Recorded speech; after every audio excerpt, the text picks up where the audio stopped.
Assalamu alaikum students. Open the book of SST History section, chapter number 17, The Ancient Invaders, page number 79. In this chapter, we study about the different nations who invaded the subcontinent and settled there and brought new ideas of governance. The first invader who came in from North Central Asia was the Aryans. Aryans had been nomads wandering with the flocks of animals across the vast grassland of Central Asia. Aryans ने 1500 BCE में जो है वो north west की तरफ से सब continent में एंटर हुए और सब कॉन्टिनेंट में सेटल डाउन हुए.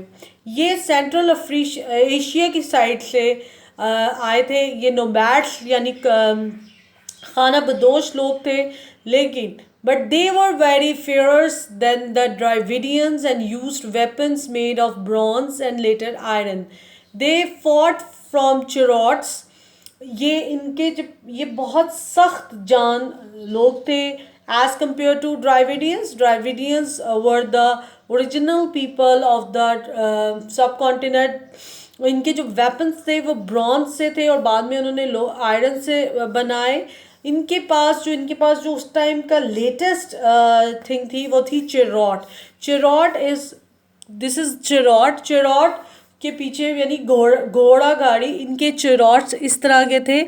और ये इन लोगों ने क्या किया कि इन्होंने सबसे पहले तो ड्राविडियंस पे सब कॉन्टिनेंट पे अटैक किया. उसके बाद उन्होंने कुछ ड्राविडियंस को कत्ल कर दिया और कुछ को इन्होंने जो है अपना मुलाजिम नौकर गुलाम बना लिए.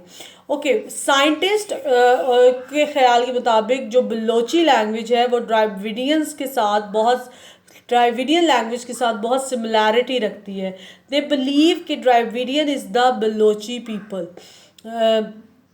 बट द आर्यंस जो हैं वो आर्यंस ने नॉर्थ इंडिया की तरफ मूव किया और वहाँ पे सेटल डाउन हुए नियर टू गंगास वैली.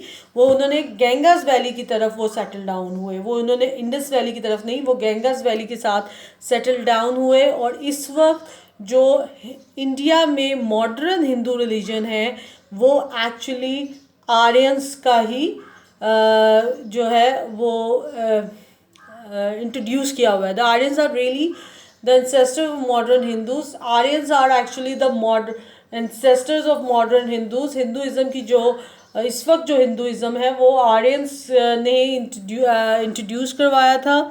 इनकी लैंड गंगास रिवर तक एक्सटेंडेड थी. अच्छा, इन्होंने जो क्या किया कि जब ये आके सब कॉन्टिनेंट में गंगा वैली की तरफ सेटल डाउन हो गए, इन्होंने ड्राविडियंस को अपना गुलाम बना लिया, तो इन्होंने जो इनके अपने लोग थे उनको 4 कास्ट में डिवाइड किया: ब्राह्मण्स, केशट्रीज, वैश्य एंड शूद्र. अच्छा, जो ब्राह्मण्स थे ऑब्वियसली दे प्रीस्ट, पंडित लोग. केशट्रीज वो लोग कहलाते थे जो किंग्स, सोल्जर और लीडर्स थे. और जो वैश्य थे वो क्राफ्टमैन, ऑफिशियल मर्चेंट्स और फार्मर्स थे. और जो लेबरर और सर्वेंट्स थे उन्हें वो शूदर्स कहते थे. और इन चारों कास्ट के अलावा जो एक कास्ट थी वो थी out on the page out of the caste. मतलब वो किसी कास्ट में ही नहीं आते थे, वो ओरिजिनली वो लोग थे यानी ड्राविडियंस थे.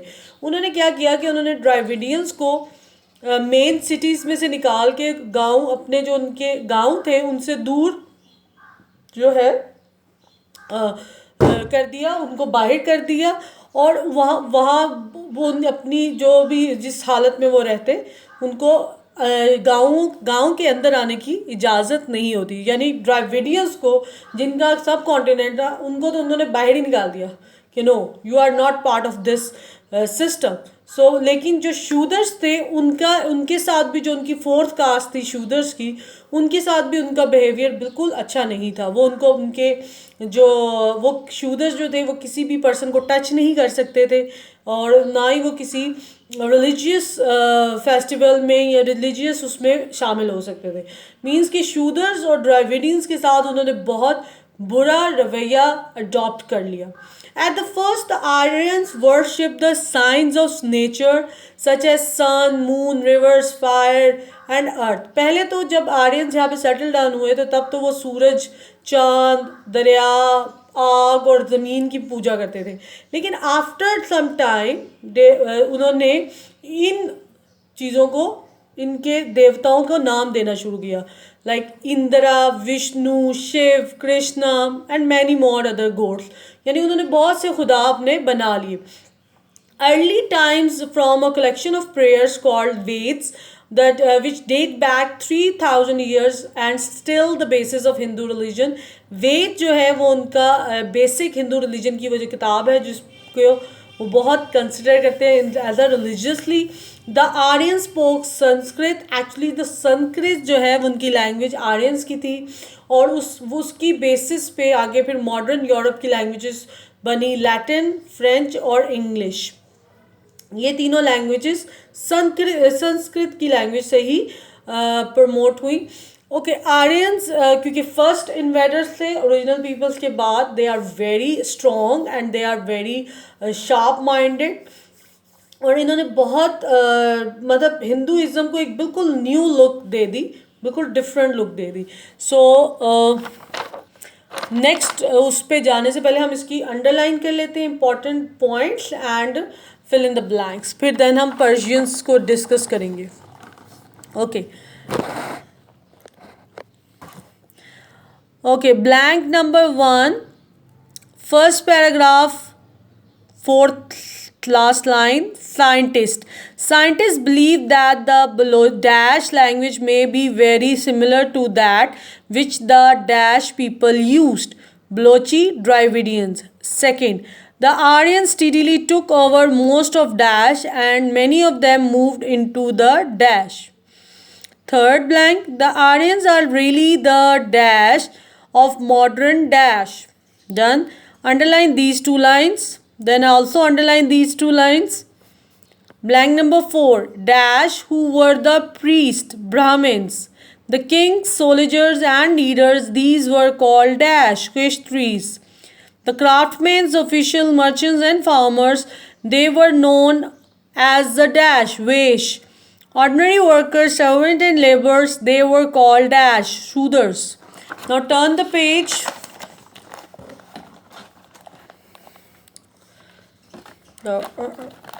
Blank number 8, first line. Below the forecast were the outcast, originally people who were not dash, Aryans. Underline these 3 lines. One line down, underline these as well. Now come here, blank number 9. Dash times, early times from a collection of prayers called the dash, which date back 3000 years and are still the basis of Hindu religion. Okay, 9 blanks done. Now come to the next topic, Persians. Okay, this is the Persian Empire और देखिए Persian Empire के साथ gulf, Caspian सी, black सी, Mediterranean सी और red सी, यानी कितनी ज़्यादा ये बड़ी एम्पायर थी। Persian modern day Iran, Persian empire जो इस वक्त थी वो इस वक्त मॉडर्न डे ईरान है, became a war like nation, बहुत जंगजू नेशन थी in the 6th century. They captured a huge empire which stretch from the Egypt to India, मतलब उनकी एम्पायर इतनी ज़्यादा थी कि इजिप्ट से लेकर इंडिया तक वो पूरी एक एम्पायर थी और वो बहुत जंगजू थे। दे कॉन्कर द कंधारा किंगडम और made their capital in the sub continent Taxila, सब कॉन्टिनेंट में उन्होंने कंधारा किंगडम बनाई और उसका जो कैपिटल था वो टेक्सिला था, which later became a great centre of art and learning. अच्छा, पर्शियंस जो थे उन्होंने न्यू आइडियाज़ लेके आए कि how to use money, right, कि पैसे किस तरह यूज़ करने हैं और किस तरह न्यू बिल्डिंग्स बनानी है। और उन्होंने पर्शियंस, क्योंकि Aryans the first invaders and Persians are were the second, तो उन्होंने आर्यन से सीखा कि मेडिसिन्स किस तरह बनानी है और स्टील को किस तरह यूज़ करना है। और उस टाइम स्टील जो है वो एक रिच चीज़ कंसिडर की जाती थी क्योंकि उससे जो वेपन्स थे वो ज़्यादा अच्छे बनते थे। और the Persians also made good irrigation scheme in the Indus valley. Indus valley में जो एरिगेशन सिस्टम जिसको कहते हैं अपाशी का निज़ाम, के दरिया से फील्ड तक पानी किस तरह पहुंचाया जाए, उसका जो सिस्टम था वो इन्होंने इंट्रोड्यूस करवाया था इन सब कॉन्टिनेंट. सो पर्शियंस ने काफ़ी वर्क किया और लेकिन but day by day after some time उनकी जो थी वो एम्पायर वो वीक होती गई और वो अपनी पावर लूज कर गए. After the Persians Alexander and the Greeks, फिर जो थर्ड इन्वेडर थे, हमलावर थे, वो थे Alexander the great. In the west, another Alexander became king of Macedon when his father Philip was murdered in 336. He was only 20. Alexander बहुत ज़बरदस्त सॉलिजर और लीडर थे बिकॉज उनके फादर ने उन्हें जो है उनके बचपन से ही उन्हें इस तरह एजुकेट करवाया था कि वो किंगशिप के लिए रेडी हों. जब 20 साल के हुए तो उनके फादर को मर्डर कर दिया गया जिसके बाद वो किंग बने. Turn the page number 82. These are the Greek soldiers and these are the Punjab subcontinent soldier Porus. The Greeks fight Porus near Jhelum. ये जब फाइट ग्रीक ने फाइट की थी जेलम रिवर जेलम के करीब. Alexander men had never seen an elephant. क्या Greeks के जो सोल्जर्स थे जब वो सब कॉन्टिनेंट में एंटर हुए तो उन्होंने जब king Porus is the king of the Punjab was the king of the Punjab. तो उन्होंने जब उस फाइट की तो रिवर झेलम के करीब तो उन्होंने देखा कि जो किंग पोरस की सोल्जर्स हैं वो एलिफेंट्स को भी यूज़ कर रहे हैं. तो पहले तो Greek soldiers are were afraid ना कि how we tackle this right कि elephants and we how we. Then उन्होंने एक क्या किया कि they sharp and was held out in front. The elephants could not get near the soldier without running into spears. Other soldiers rushed up with dagger and cut the tendons of the elements so that their legs collapsed. तो उन्होंने एक technique बनाई जिससे वो elephants की legs पे attack करते थे और जिसकी वजह से जो एलिफेंट है वो कोलैप्स कर गए. और जब इस तरह ग्रीक सोल्जर ने अलेक्जेंडर्स की आर्मी ने विन की उस जंग को और किंग पोरस को जो है वो डिफीट हुआ. और फिर लेकिन यह है कि अलेक्जेंडर ने किंग पोरस को जो है वो रिलीज़ कर दिया और उसकी जो किंगडम थी वो उसको वापस कर दी. When Alexander died 13 years later, जब वो पाकिस्तान में आ गया और यहाँ पे सेटल डाउन हो गया तो उसने प्लान किया कि हमें ईस्ट वर्ड की तरफ आगे बढ़ना चाहिए क्योंकि वो अलेक्जेंडर द ग्रेट कहता था कि मैंने पूरी दुनिया को फतह करना है. लेकिन उसके सोल्जर्स और उसके जर्नल्स ने जो है वो कहा कि नो, अब हमें वापस जाना चाहिए ग्रीस बिकॉज अब हम काफ़ी अरसे से अपने घरों से दूर हैं. Alexander was force to go back to Persia. Obviously उसे वापस जाना पड़ा. हाफ आर्मी जो है वो मकरान डेजर्ट से गुजर के गई और हाफ जो है वो सी से गई. Back in Persia, Alexander began to make fresh plan, but he fell ill. At the age of 33, Alexander the Great जो है उसकी डेथ हो गई.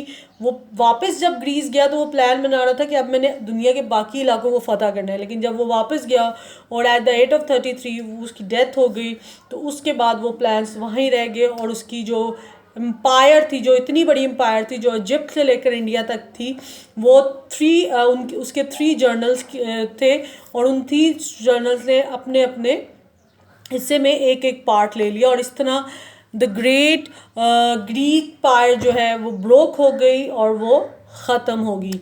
These were the first 3 invaders on the subcontinent, the Aryans, the Persians and the Alexander the Great. So now come to the blanks of the Persian. 9th blank the Aryan के topic तक है और now 10th blanks in the Persians. Persia modern day dash became a warlike nation in the 6th century. 10th 11th blank. The Persians captured a huge empire which stretched from Greece and dash in the west to the northwest India. Down. Second paragraph 1, 2, 3, 4. Underline this line, these line 1, 2, 3. Underline. Blank number 12. Persia also learned from the Aryans about dash and how to make good steel, which was extremely expensive. One line down, underline these two lines. Blank number 13. The Persians also made good dash schemes in the Indus Valley. Okay, now come to the Alexander.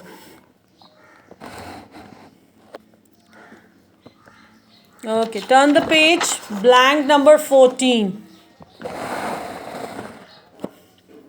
When Alexander died 13 years later, he had conquered all of the Persian Empire from Dash to what is now Dash. In a great blank number 15. In a great battle on the Dash, he defeated Porus, the king of Dash, Punjab. Punjab का king Porus था. Underline all this line. Okay.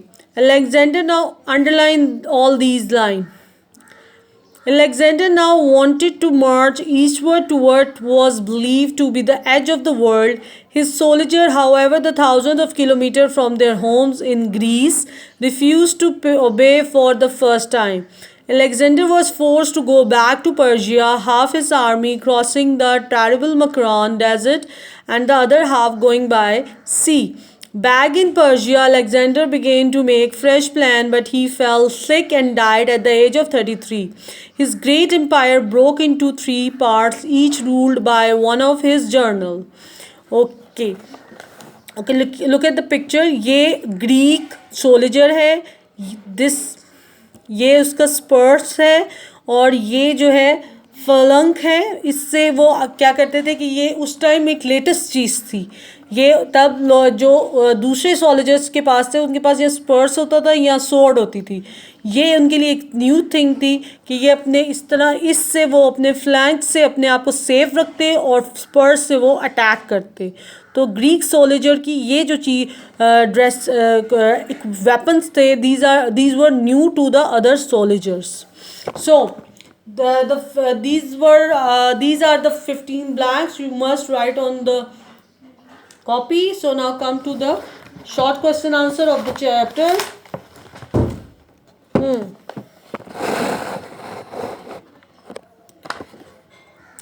History section, chapter 17, the ancient invaders. Topic short answers. Question number 1. Who was the first invader or people came into the subcontinent? Answer on the page 79. First line. About 1500 BCE, a new race of people came into the northwest of the subcontinent. They were called Aryans. Question number 2.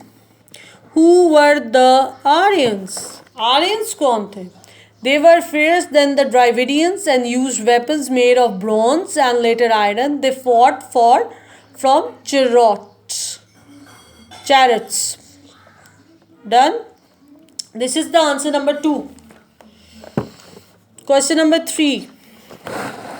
How did Aryans divided people in caste? Okay. They divided the people in 4 castes: Brahmins, Kshatriyas, Vaishya, Shudras. Simple.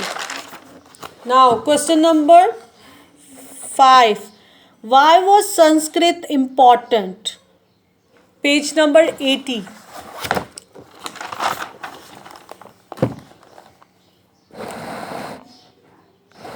Second paragraph. Third last line. The Aryans, यहाँ से answer start हो रहा है. The Aryans spoke Sanskrit, which is important as it is the basis of Indian language Hindi and of most modern European language today. For example, Latin, French, English. ये just name आपने 3 लिखने. ये सब नहीं write down करना. यहाँ से लेकर यहाँ तक आपका आंसर 4 है. Question number 5. Why Greeks were able to defeat their opponents? ठीक है? Because they used phalanx. It was a type of a miniature fortress of a soldier who attacked their opponents with spurs. वो जो मैं अभी आपको उनके बता रही थी कि उनके हैंड में होता है, उसको फ्लैंक्स कहते हैं. Okay, sorry. Question number 5, 6, who was Alexander? Come to the page number 81. Second line. Alexander became king of Macedon when his father Philip was murdered in 336. He was only 20 years old but had already shown himself to be a brilliant soldier and leader. Okay.